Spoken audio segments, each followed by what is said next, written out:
Hey everybody! Hope that everyone is having a fabulous Valentine's Day. I'm gonna give it a few seconds here to kind of get things going, or before we get things going. See, now you can see that Kendra is on, and then that's what it looks like.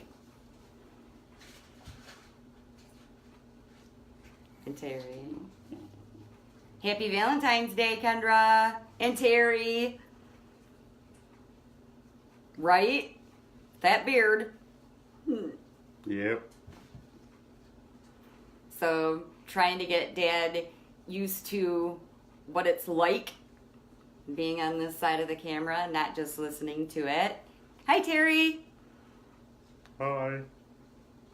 And we need to give a shout out to Ron because today is his birthday. So happy birthday, Ron. Hope that you've had an awesome day. Hi, Jerry. Hi, Mitchell. Love you. So don't know if any good things have been going on or not, but like I said, I hope everybody's had a great Valentine's Day. So, yeah. Well, just for everybody that's watching, this is my husband, Adam. Hello, everyone. We've never done this together before, so it's kind of weird for both of us. I'm not used to having somebody here with me. So, Kendra, this is good practice for you when you come over here tomorrow and do this. But you will also hear our little doggies in the background because, of course, where Dad is, they are not far from him. And they may even do a bark or two to try to get a TREAT from Dad. So, yeah. So just to get started, the reason that we're doing this is because I wanted people to be able to understand that depression and anxiety and any other type of mental illness doesn't just affect the person that is suffering from those things. It is a family affair. Adam and I got married in 1995, so it's been a year or two that we've been together. And we had an awesome marriage. Everything was great. We had kids. We lived life. We were like the perfect couple. And then life got a little tough. I ended up having our daughter Charlie, and I ended up having postpartum depression really bad. Now I know that, speaking of my depression, I've told you that it affected me as a teenager. Depression was significant in my life and all of that good stuff, but I never really was in a relationship where I couldn't hide it. Well, once I had my daughter Charlie, the postpartum depression kicked my butt, and it could no longer be hidden.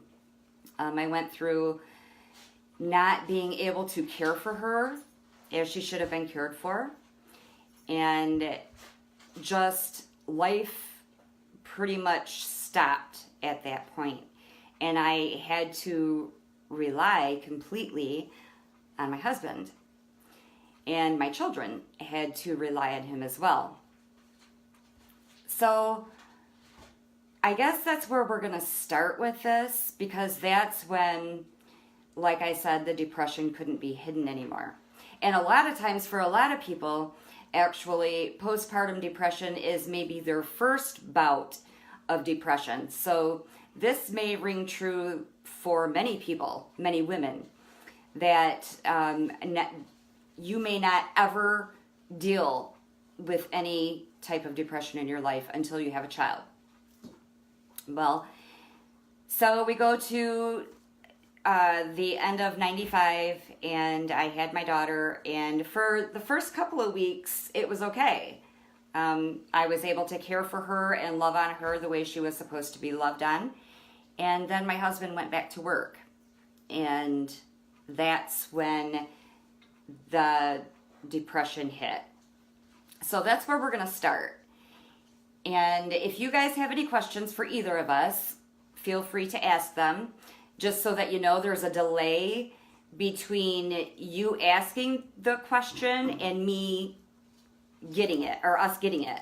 So we may not see it when you first do it. It may be a few seconds later. There's a little bit of a delay there. So, hi Paula, hope you're doing well. So, postpartum depression hits, and I could not care for Charlesy at all. In fact, I don't even know if I liked her at that point, and I know that sounds really, really bad for a mother to say, but you know that is just one of those chemical imbalances in the brain. When you don't understand what's happening, you know you should love your child, but at the same time, you just can't. So I guess my question for you is, did you realize that I had postpartum depression? No, not at first. I wasn't sure what was going on. Just knew, I thought maybe you were tired, just wore out. It was really hard to tell. And I knew there was something different, but didn't know what it was. And that's how depression will show itself a lot of times, is being tired and not being able to get out of it. It's more than just being tired. It's the fact that your body pretty much shuts down. Your body, your brain, everything just kind of goes to the wayside. It's that imbalance. So it's scary. And did you think there was something going on with me? Did you think that I was like changing, or that maybe I wasn't the person that you married? No, I think, like I said, it was hard to tell.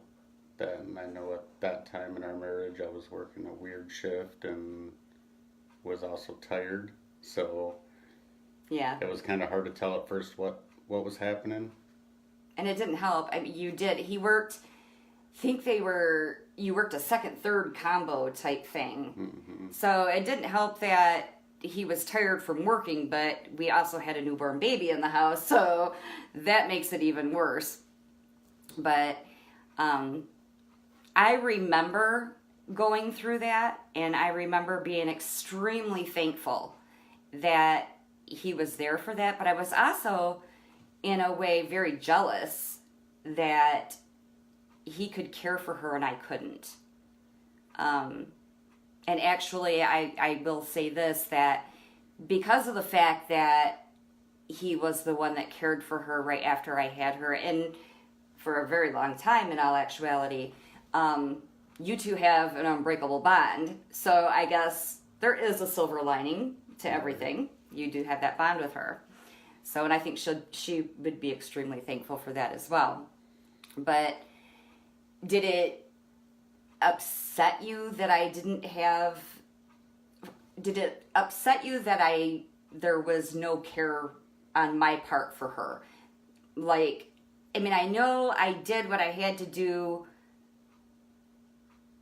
but at the same time, if you were there, you were the one that was caring for her.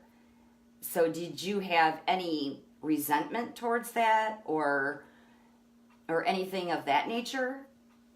No, I think there might have been frustration, but not resentment. And it was more I knew something was going on with you, so I knew I had to shift my focus to making sure you were okay also. And you just put other things aside and take care of what's got to be done. And that is, I actually have an amazing husband, and I know you guys hear that all the time, but he does, as Adam being Adam, puts himself to the side quite often. So for him to care for me the way he did isn't out of the ordinary for Adam. He's just amazing that way. He steps up when I step out, I guess is the best way to put it. So that was basically after I had Charlesy. I would say that the postpartum part lasted for a good 6 months after I had her. And then the problem with it was because back then depression wasn't talked about much. And actually, I don't even know if postpartum depression was talked about at all. I think it was maybe a new thing, or maybe it was just because it wasn't talked about that I had no clue what it was. Well, so back in that time, it's not like we had the resources we have today Right. of being able to look online and yeah, anything. I mean, you didn't have a lot to go off from. right. Because had we had, what is that WebMD or whatever, we would have known what I was going through right then and there, but we didn't. So Learn on the go. yeah, and so therefore, kids, back in our day.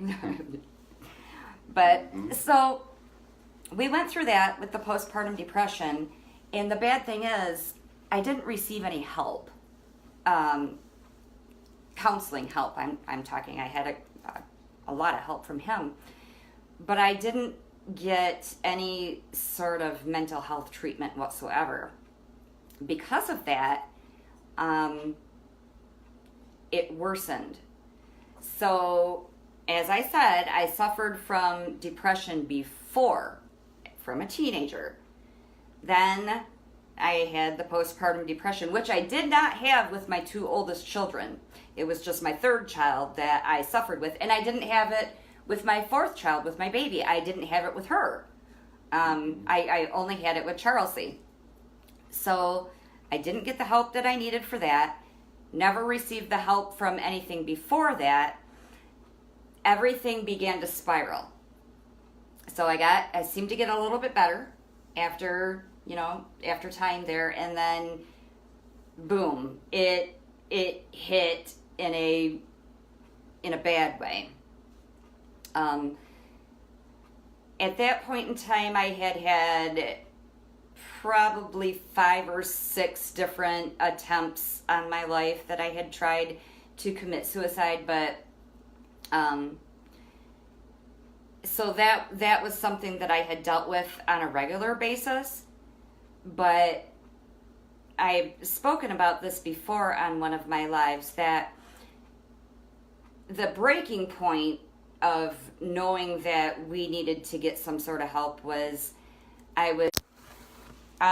Terry or Kendra, if you are still on, if you could let Charlesy know that she's calling during a live again, that's just who she is, but if you could let her know that. Where was I? Oh, sorry. She's a very persistent young lady.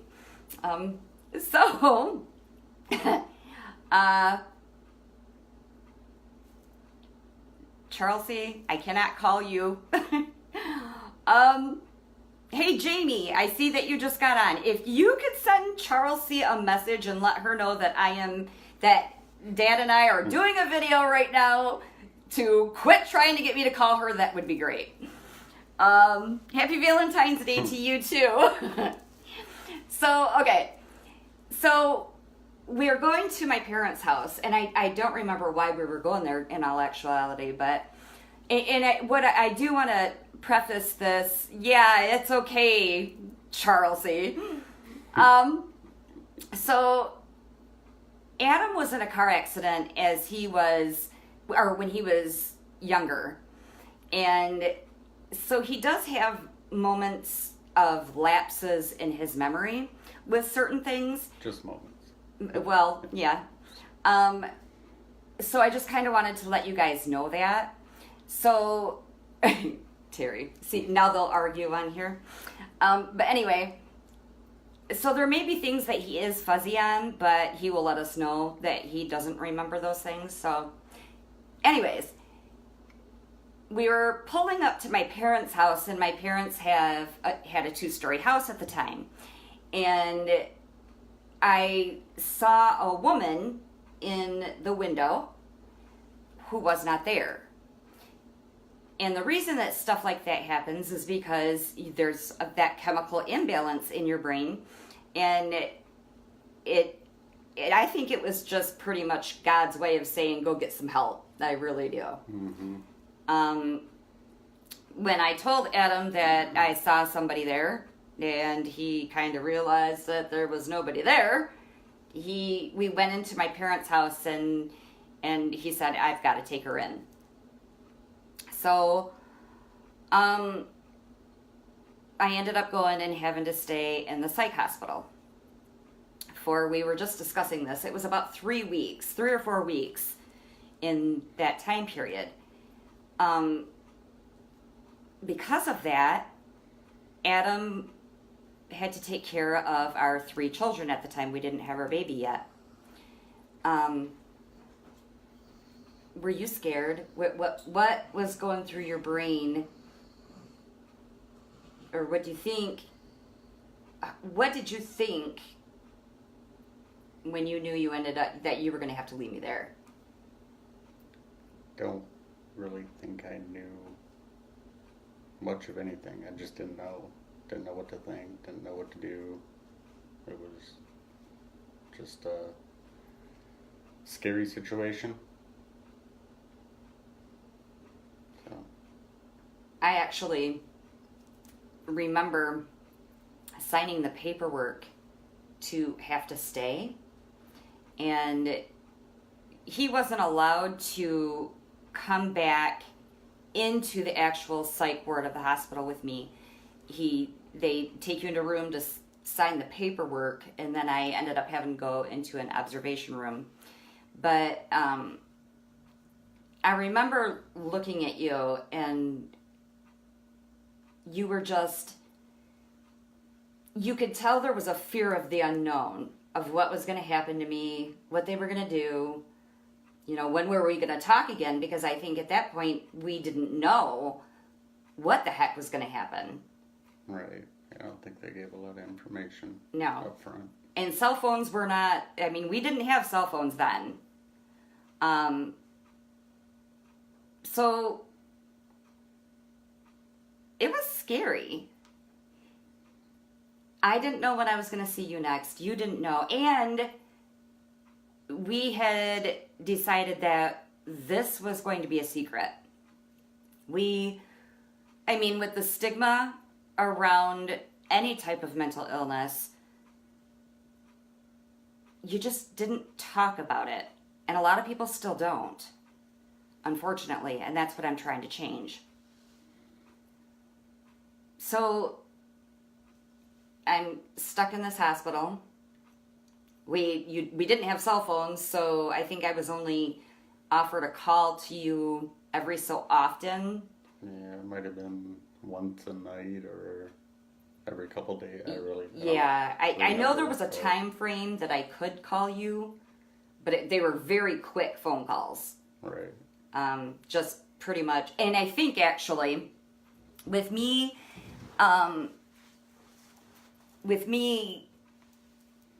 having children, I think I manipulated the system a little bit because Charlesy was younger at the time, and I think I called more often than the other people were able to because of that. So yes, I manipulated them a little bit so that I could call home. And then there was a step program, things that I had to, or goals that I had to reach, that in order for me to come home or even get a visit. I was able to get a visit rather quickly because at that point in time, I was pretty good at telling people what they wanted to hear. Once I got through with those first steps, though, then I got serious because I wanted to get better. I didn't want to see a woman, or a man for that matter, in a window again that wasn't there. So, do you, I'm trying to think of a good way to ask you this. I know you're a very you push forward no matter what the situation is. What did it feel like having 3 kids that you had to take care of, a misplaced wife, being scared of not knowing what was going on? How did you feel? Were you scared? Were you angry? Were you... Well, for better or worse, and that's how I looked at it all, that you were going through a rough time, it didn't matter, I'd figure it out, get you taken care of, make sure the kids are taken care of, and you just do it, you know, really think about it, you just do it. I mean, you're scared, you got all that stuff going through your head, but you put that off to the side and just push through. And that, ladies and gentlemen, is why I say all the time that I have an amazing husband. I feel for the people that don't have somebody like you in their corner. I wouldn't be where I'm at today if it were not for him. Well, and that goes both ways too. You know, there's also things in our lives all the time that we have to rely upon each other for, and you just do it. A lot of times you don't even think about it, you just do it. Right. You don't question it. And that's why we have a good family unit. Mm-hmm.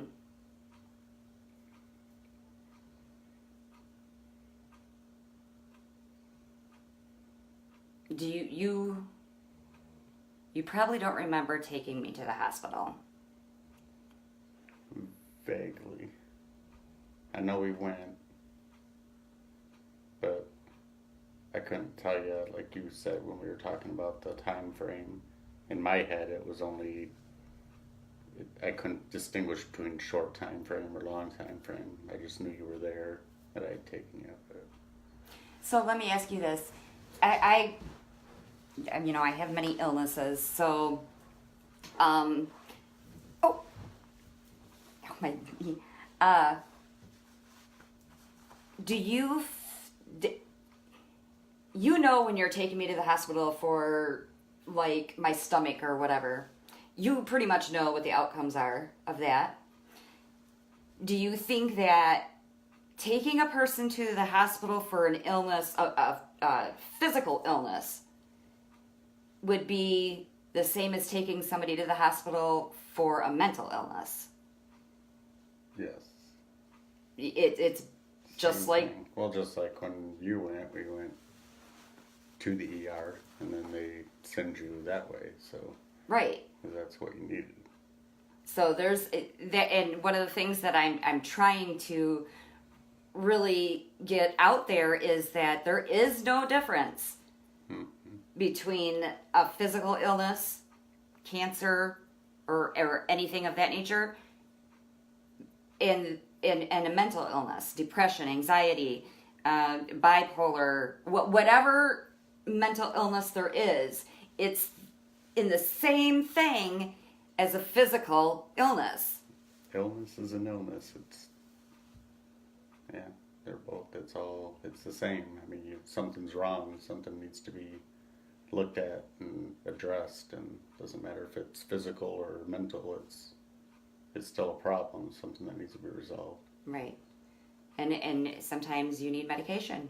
Right. Sometimes you don't. But, and we've talked about medication in the past, and I've talked about it many times on here, how it is trial and error. And when I first started taking medication, it wasn't the right medication for me. And had you not stayed by my side, I don't know what would have happened. And that's why it's so important for those of you that, if you are the significant other to somebody that's suffering from an illness, it's important for you to know your person, know the person you're with, so that you can pay attention just in case a medication is not working or anything of that nature. That's just part of being supportive and being there for somebody is you have to know what's going on. You have to pay attention. Right. And that's something that you are extremely good at. You know when I'm off. And that's one of the things that we say often is he'll say something to me and he'll say, you seem off. So usually when you say something like that to me, it is because first of all, you want to make sure that there's nothing else going on, but it's kind of your go-to for, okay, you may be starting an episode, so... Right, what's going on? Yeah. How you feeling? Just checking in, making sure you're okay. Right, and making sure that there isn't a reason, because with depression, there really isn't a reason, unless it's a situational thing, but if I don't have a reason, it's usually what's happening. And thankfully, because of my husband, I don't have episodes like I used to. And when I do have them, well, how would you describe my episodes now? Now it's just more, less energy, kind of down, just not your normal happy self that you are. It's paying attention to my normal and then knowing that I'm not being normal. So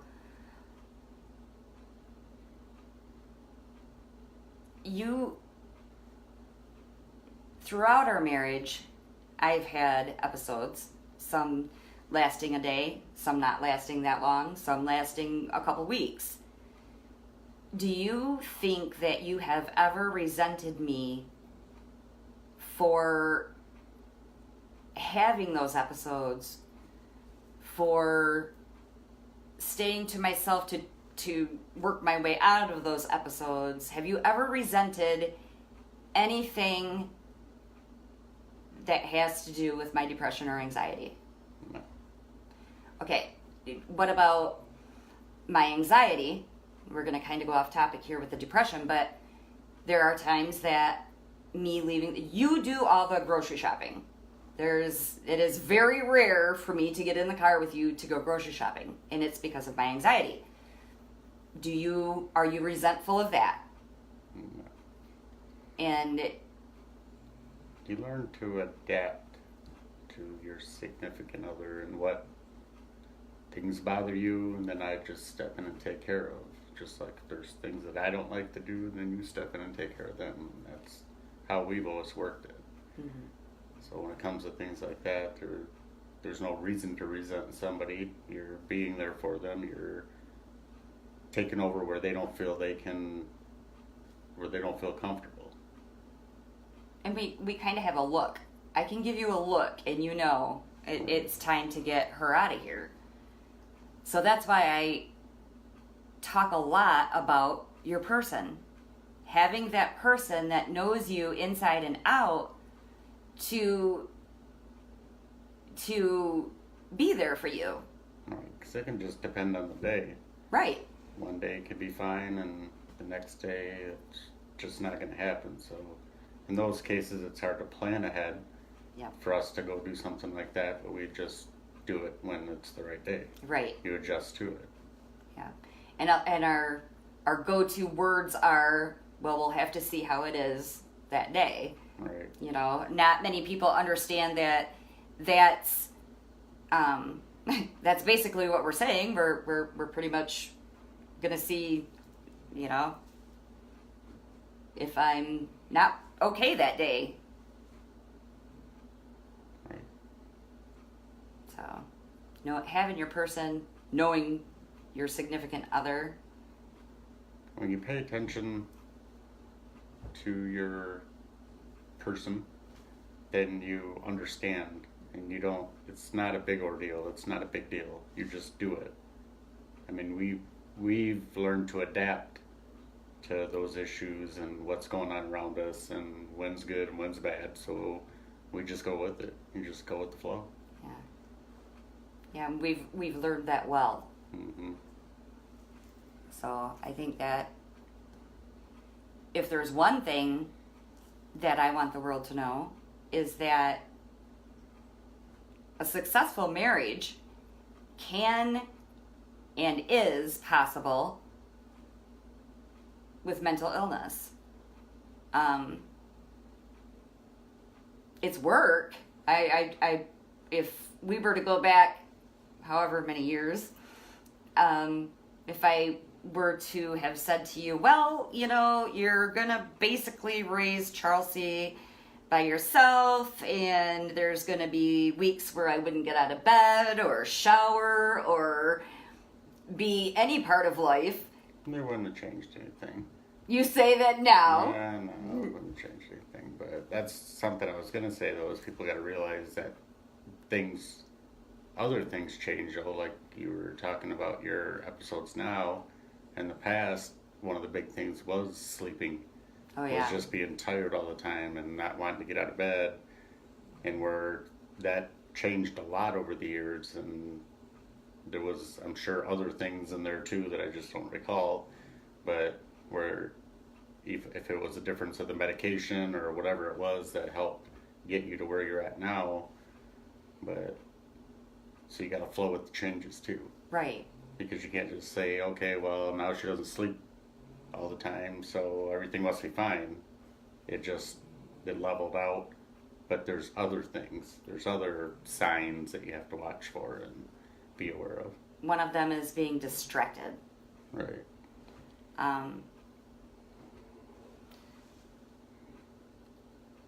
You weren't, yeah, Jalen, you weren't born when my episodes were extremely bad. I mean, I did have them afterwards, but as we got thicker into things, we learned to deal with those things better. Yeah, it's like I said, at first it was all a learning thing for both of us, because Right. now somebody has a problem, you can go online, you can reach out to tons of people and tons of information. And back then, you had to rely upon, hopefully you get a good doctor, and hopefully you know somebody that has a similar problem, which they're never the same, so No. you can't rely upon that. So it was a big learning experience, and it was a daily learning experience. Still Absolutely. is. Right. Right. Because I still have episodes. They're just not big. They're more or less, I'm not talking, which is rare if you haven't been able to figure that out yet. That I'm the talker of the family. So, but when I'm in, I'm just going to call them mini episodes, I guess. That's the only way that I can describe them. I don't talk, or I'm extremely distracted. Right, because if I'm the only one talking, everybody's running. Yeah, yeah. If he's doing that much talking, you're either being lectured because you've done something really wrong, or when you used to drink, you would get talkative when you were drinking, but that's about it. He's a man of very few words, and trust me, when he says them, people listen. But some people say that depression isn't real, that it's something that you can just snap out of, or it's all in your head, which, I mean, it is, but it's because it's a chemical imbalance. Do you think that mental illness is fake? No. And it's easy for somebody that doesn't have it to say that because they don't understand it. Yes. Because it is hard to understand. It was hard for me to understand for a long time, but I knew something was wrong, and I didn't just push it off to the side and act like it was nothing. Right. I took it seriously. Even though I didn't understand it, but I took it seriously. So I was there for you to try to understand and to help you understand. We kind of had to work on that together also to figure it out. But no, I mean, you can't, somebody can't say that because that's just not, it's not true. No, I was going to say something, forgot what it was. It was right there. It was, I don't know. Shoot. It was a really good point. I'm not sure. I hate it when that happens.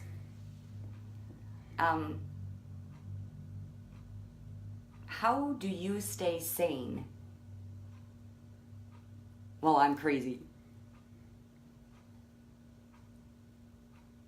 When something's going on, you're my focus. If you're having an episode, or even ever since we've been together, it's been like that. I mean, obviously, when the kids are all home, your focus is at many places, but now everything else just gets put off to the side. I'm not concerned about me. I'm not concerned about what else is going on. I'm making sure you're okay. So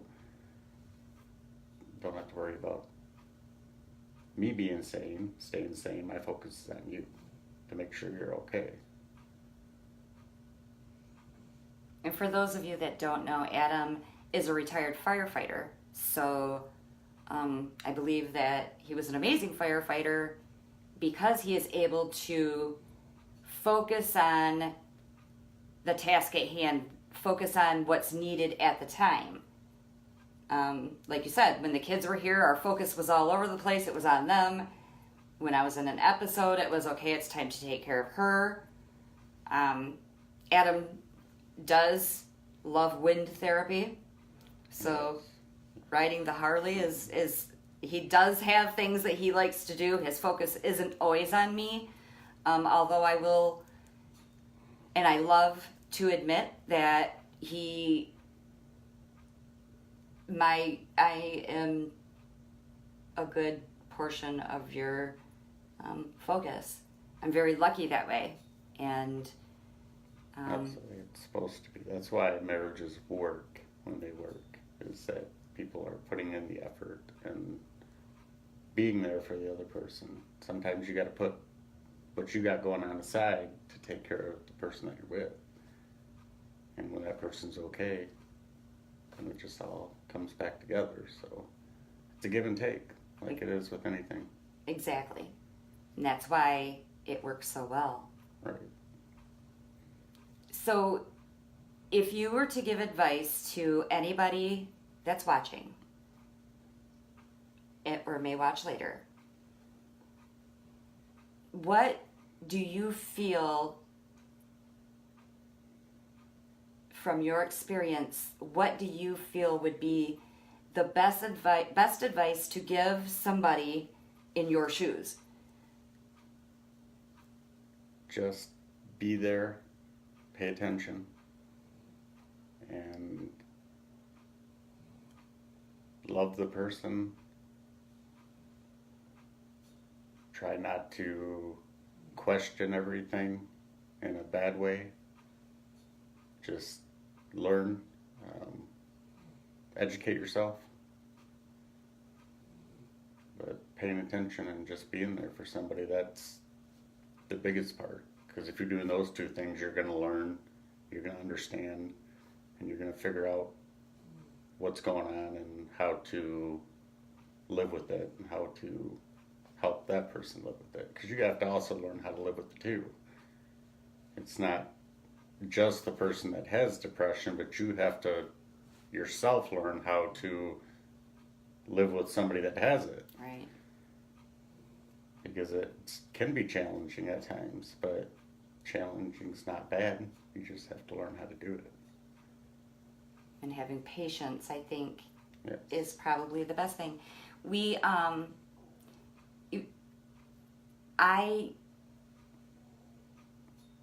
Going through all of this, and when I was in depression, or when I was in episodes, there were times that I would tell you, I want a divorce.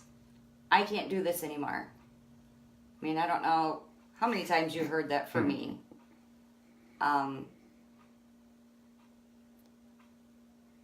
So I guess it takes understanding that the person may be saying something that they don't really mean. Right. You have to take everything seriously, but when it comes to things like that, you have to, when you know what the person's dealing with and you're paying attention, back to the paying attention, then you'll understand that you gotta let those things roll off your shoulder and just not make a big deal out of it. 'Cause if you make a big deal out of it, then the whole thing is gonna just implode. Snowball, yeah. And not that it gives anybody with a mental illness the right to say mean things. I don't want anybody to ever get that I'm saying that it's okay to do. It's just that sometimes in an episode those things do happen. But it also goes back to the fact that you pay attention when I'm not in an episode. You know, there's nothing going on that would constitute me saying I want a divorce. Right. It was just basically out of the blue. I'm not happy. Well, no, I'm not happy because I'm depressed. So, you know. Wasn't your normal. Right. Know the normal. Yeah. Because there is a normal. There is a normal, and there's the off, and you gotta be able to distinguish. You're not gonna be able to know every little thing, but you'll know enough that you can tell by paying attention. So Kendra wants to know, how did you not just walk away?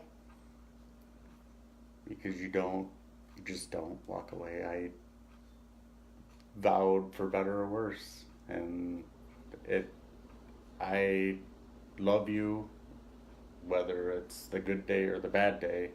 That's not going to change how I feel about you. No different than if that'd be like, I'll say when I had to have something done on my foot and you leave me because I had something going on that I had to go to the doctor and get taken care of. I mean, it's kind of the same thing. Mm-hmm. You have an illness that flares up once in a while, Yeah. and that's not something to leave somebody over. You just support them, be there, support them through it until it gets better, and it may show its face again, but then you just do it over. Be there for them again. And Tom, I don't remember my normal prior to the episodes getting severe. I don't remember that either.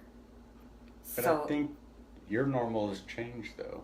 yeah. Just like with anything, as you get older and everything changes. So I think your normal from years ago to what your normal now is two very different things. So it's one of them things that constantly changes. Your depression may change, and what your episodes are, just like your normal is going to change. Very true. Very true. Didn't you ever get stressed out and freak out, Kendra? Stressed, yeah, everybody gets stressed. I mean, there was times it was especially when you guys were all small, it was very stressful when you got all the kids and all the stuff going on, and then when there's an episode going on top of that, it was stressful, but you just do it, just push through it and do it. And I guess for me, I just knew that, okay, I could tell myself it's not gonna be like this tomorrow, or it may not be like this in 5 minutes. I mean, you know it's not gonna last, so you make the best of it. Right. It's a short-term thing that's not gonna be ongoing. So you just get through it, and a lot of times I could just, you want to be there for somebody, but sometimes depending on where they're at in their depression or what's going on, sometimes they need just a little time to themselves too. Not, I guess, if you're worried about, As long as it's safe. right, as long as it's safe to where they're not in a situation where you feel they're going to hurt themselves, but if they're just down, they might need just a break. Did you read kind of Terry No, I wrote? can't see that. I can't read it now. I don't have my glasses on. You are so comforting. I love you, Padre. Oh, thank you. It scrolled up so I couldn't see it. You were very good at keeping us busy, I think she said. So, Distraction. Keep Yeah. the kids distracted. Because that was something too. We didn't. I mean, it wasn't anything that you guys needed, even though you were in it and there. But I did try to keep you very out of it when it was going on. yeah. And busy doing something else, or would take you over here and whatever. It was just kind of all right. Yeah. He kept you guys safe, and me too. So, I think that's good. Yeah. So, I think that is about all we wanted to cover. If you guys have any more questions that you would like to ask of Adam, feel free to send them to the page. We'll answer them later. Maybe we'll do this again if you guys would like us to. We could cover different areas or whatnot.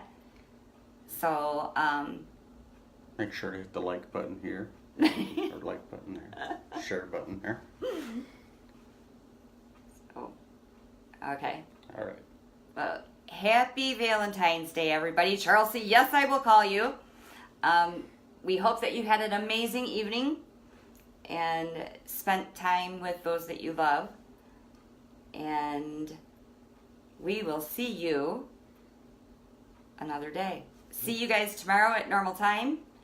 Kendra Lemon will be on with us, so that's going to be awesome. And thank you for doing this. Happy Valentine's Day. Happy Valentine's Day. Don't you guys ever forget that your story isn't over.